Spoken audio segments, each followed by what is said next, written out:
friends, we've been talking a while about mindfulness, and we've been going through the different senses in talking about mindfulness. We started out with mindful hearing, then we moved into mindful seeing, and today we're going to talk about a whole different sense. What do you think it is? I'll give you a moment to guess. If you guessed our nose and our sense of smell, you're right. So today we're going to talk about mindful smelling. I bet you've never heard anyone say it that way before, but today that's what we're going to talk about. Did you know that when we just catch a whiff of a familiar smell, a scent, our brain can call to mind and remember people, places, or things that we connect with and associate with that smell? That's because our memory center and our smell center in our brain are very close together. That's just one more tool that we can use in helping us build our memory skills when we're learning new information. It can also help us in recognizing and controlling, using self-control when we start to respond to certain things that go on around us or to certain smells that trigger a response in us. So our brains have more than 4 dozen. You know what a dozen is, right? 12. Like 12 donuts, a dozen donuts. 4 of those. We have 4 dozen types of neurotransmitters, chemicals that allow signals to pass between our neurons. One of these neurotransmitters is called dopamine, and that plays a role in producing and regulating positive feelings. And you know how I'm always after you guys to think positively. And when we have good levels of feel-good dopamine neurotransmitters in our brain, we are more able to maintain our motivation to do a good job, to delay gratification, which means we don't have to get everything we want right now because we're able to feel happy on the inside without the outside stuff. And we can feel more rewarded and content and peaceful.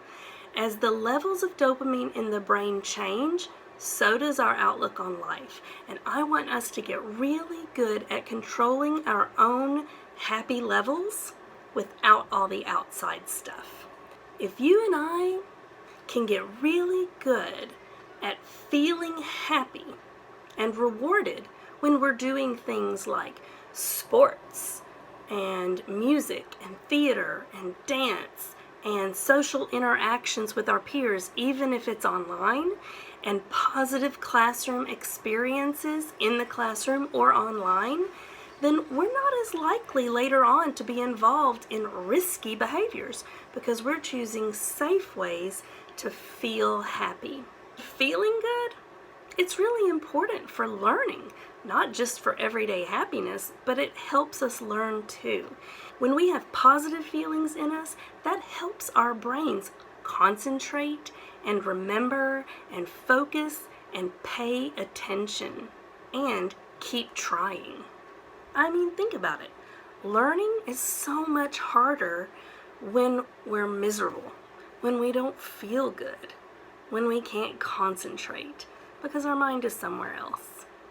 So take a moment now and close your eyes and think about one of your favorite places to be. Think about that place and what those smells are in that place. Maybe think of an important event in your life, something that's happened to you before. What smell or scent do you remember at that exact moment? And what happens when you smell that scent? Sometimes that can work for you in a good way and sometimes in a bad way. Sometimes when something bad happens to us, maybe there was a smell in the air, and the next time we smell that, we remember the bad thing that happened. When that happens, recognize the feeling, let it wash over you. Don't ignore it. Don't downplay it like it doesn't matter, but accept it and then move on, controlling your own dopamine and your own happy feelings by switching your thoughts to a smell that might bring about happier memories. All right, now we're going to try filling in the blank. I like the smells at blank. Think about it. Maybe it's the fair. Okay. Keep in mind whatever you thought of. If you couldn't think of one, use the fair. Second sentence. At that place, I smell blank. Maybe at the fair you smell cotton candy or hot dogs. Okay? When I smell those things, it reminds me of blank. Maybe it reminds you of summer when you get to go to the fair. You can use that memory to help increase your dopamine levels when you're starting to feel yucky. Which part of the brain do you think helped you remember those smells? We had our prefrontal cortex, we have our amygdala, and our hippocampus. Which one do you think it was? If you said hippocampus, you are correct. Our hippocampus is where we store our memories, and that includes our memories of smells. The reason I had us walk through some of these practices and activities is because mindful smelling, just like mindful listening and mindful seeing, help us to focus our attention. Smell is a very important sense. It helps us recognize and learn about the world around us. And we're going to look at a nonfiction book today called Smell. This is The Library of the Five Senses and the Sixth Sense by Sue Hurwitz. So we're not going to read the whole book because with a nonfiction book, we can use our table of contents and choose which areas we want to focus on today and read about. This book is in our library, so if you want to read some of the other sections, you could check that out. I'm going to start with chapter 2, and it begins on page 6. Your sense of smell. Smelling is one of your senses. Your senses tell you what is going on around you. Odors can tell you many things, such as what is near you or what is happening around you. Odors in a garden are different from odors at the pizza parlor. Your sense of smell can also protect you. Odors can tell you when something is burning. Odors can warn you of rotten food that can make you sick. Now we're going to read chapter 5, which begins on page 12. What's the name of chapter 5? Yep, how do you smell? How do you smell? Scents travel into your nose with the air you breathe. The nerve cells in your nose tell your brain what scents you are smelling. To smell something very well, you sniff. Sniffing pulls air and the scents in the air up to the top of your nose where your olfactory membranes are.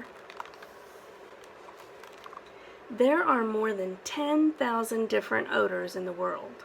No one knows how many odors your nose can pick out. You usually smell more than one thing at a time. Things that have a scent send tiny odors into the air. We're going to continue to chapter 6 about smelling on page 14. The tiny odors from things that have a scent go to the nerve cells in your nose. You have 15 kinds of nerve cells. They work together. These nerve cells help you pick out the many different odors around you. If you smell an odor just once, you will always be able to recognize it. Some people have a better sense of smell than others.